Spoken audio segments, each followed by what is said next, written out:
Now objectives of income tax, ये question तुमको short note में आ सकता है ऑफ अराउंड 5 मार्क्स, उससे ज्यादा बड़ा के तौर पर नहीं आएगा। तो इनकम टैक्स का उद्देश्य क्या है? इफ तुम देखोगे ना, चाणक्य के टाइम से, चाणक्य की बुक कौन सी थी, चाणक्य नीति, तो उसमें भी उन्होंने टैक्स कहा था कि राजा अपना किंगडम कैसे चलाएगा बिना पैसों के।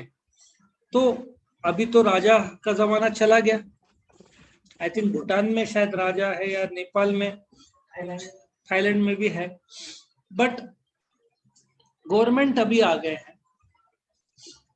तो पहला उद्देश्य है कि आमदनी जब तक नहीं होगा देश चल नहीं सकता।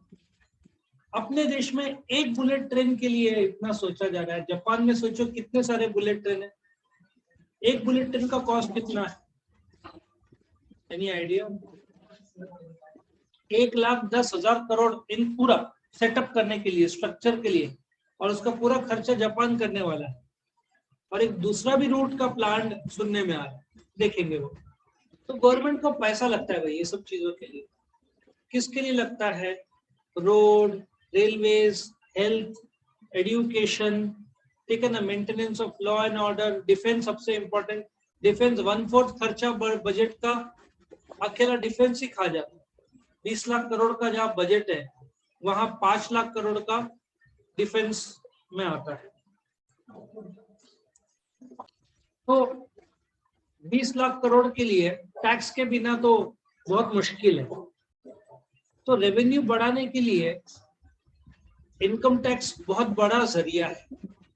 और आधार कार्ड, पैन कार्ड जो लिंकिंग की बात हो रही है, यही कारण से हो रही है कि जो पैन कार्ड से बच गया वो आधार कार्ड से जुड़ ही जाएगा।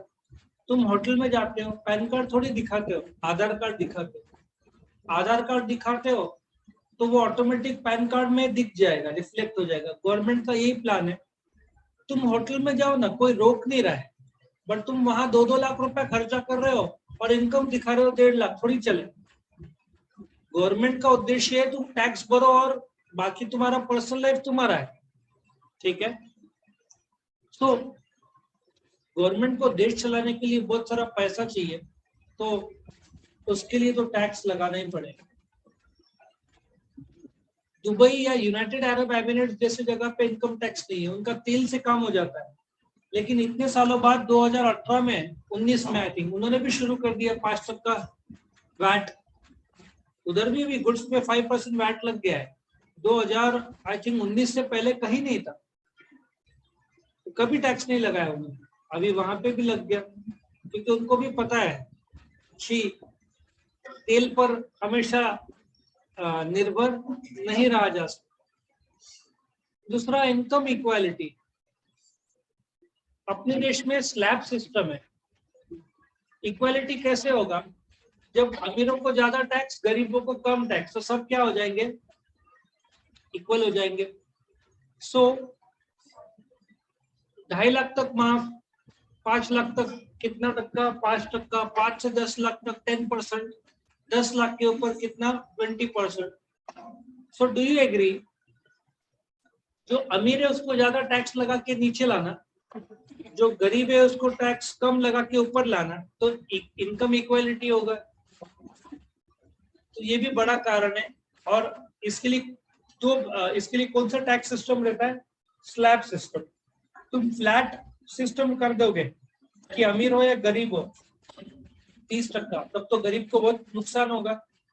तो इसलिए प्रोग्रेसिव टैक्सेशन है अपने देश का कि as you become rich you pay more taxes, if you are not earning तो यू पे लेस टैक्सेस। तीसरा, रीडिस्ट्रीब्यूटिंग वेल्थ।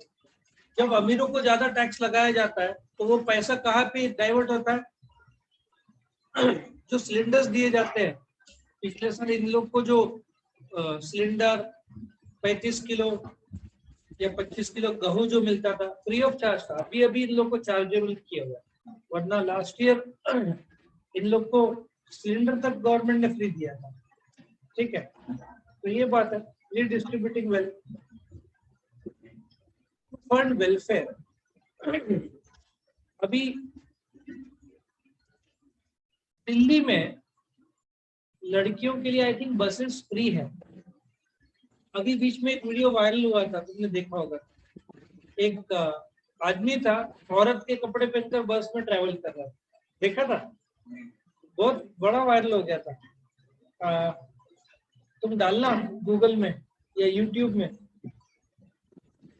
वो बोलते रहा टैक्स टिकट का पैसा नहीं खर्चा करने के लिए, और ये जो दिल्ली गवर्नमेंट का लॉजिक था लड़कियों को हम फ्री बस देंगे, उसका पैसा कहाँ से आएगा? टैक्स होल्डर्स के आएगा यदि उसके पास। और ये जो वेलफेयर स्कीम्स है एक्चुअली वो वेलफेयर नहीं, लोगों को वीक करने का स्कीम है। तुम जब लोगों को फ्री देते हो तो लोगों को कट की आदत लग जाती है। तो वेलफेयर स्कीम्स कैसे है? अभी आई थिंक 5 मेडिकल कॉलेजेस के बारे में सोचा जा रहा है। अभी भारत में 8 लाख डॉक्टर्स है, लेकिन कम पड़ रहा है कोविड के टाइम में देखा था। तो वेलफेयर स्कीम उनको हॉस्पिटल ये सब बांधना होगा, बेरोजगार लोग को नौकरियां देना पड़ेगा, और इंश्योरेंस भी तो है ना। सिविल हॉस्पिटल में सब सस्ते में होता है। अच्छा, आर्मी हॉस्पिटल में आर्मी में को फ्री में इलाज होता है, सुना होगा तुमने। जो रिटायर्ड लोग हैं, पेंशनर्स है, उनको भी फ्री। रिटायर्ड आर्मी के लोग, ये सब पैसा कहाँ से आता है? टैक्स से तो आता है। नेशनल डिफेंस, अपना गवर्नमेंट का बजट कितना है डिफेंस का? 5 लाख करोड़। और S-400 पता है ना, जो अपन रशिया से खरीदते हैं, उसका बजट कितना था? 40 या 50 हजार करोड़ में सबमरीन एक खरीदा था हमने रशिया से। और जब अभी खुद इंडिया में बना रहे तो उसी कीमत में 6 सबमरीन बन रहे। हमने जो S-400 सीरीज ऑर्डर किया ना, तो ट्रक में देखा तुमने, बड़े बड़े पाइप स्टैप रहते हैं। कितना कॉस्ट है उसका? 40,000 करोड़ के आसपास है। मतलब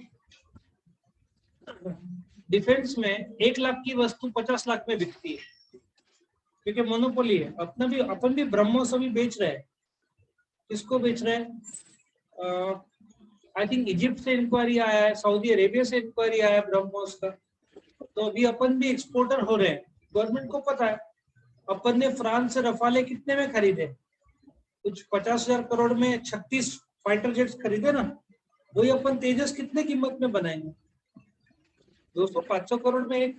तो उतने में तो अपने 100 फाइटर जेट्स आ गए होते, शायद ज्यादा। तो डिफेंस के लिए होता है। और ये जो नेशनल हाईवेज जो बन रहे हैं, ये सब का पैसा कहाँ से आया? इतने अच्छे अच्छे रोड्स का काम चल रहा है। तो इकोनॉमी को बूस्टअप करने के लिए कंसेशन, रिबेट, सोलार, ये जो भी आ रहा है इतना। अभी गोवा में, नॉर्थ गोवा में एयरपोर्ट आ रहा है, अगस्त में ऑपरेशनल हो जाएगा। तो ये सब पैसा कहाँ से आता है गवर्नमेंट के पास? सो नॉर्थ गोवा में एयरपोर्ट अगस्त से ऑपरेशनल होगा, बट वो करीबन 3-3.5 हजार करोड़ की लागत से बना। वो सब पैसा गवर्नमेंट को टैक्सेस से आता है, तो गवर्नमेंट को कंस्ट्रक्ट करना पड़ता है ना। तो इस प्रकार से explain the objectives of income tax से क्वेश्चन खत्म होता है।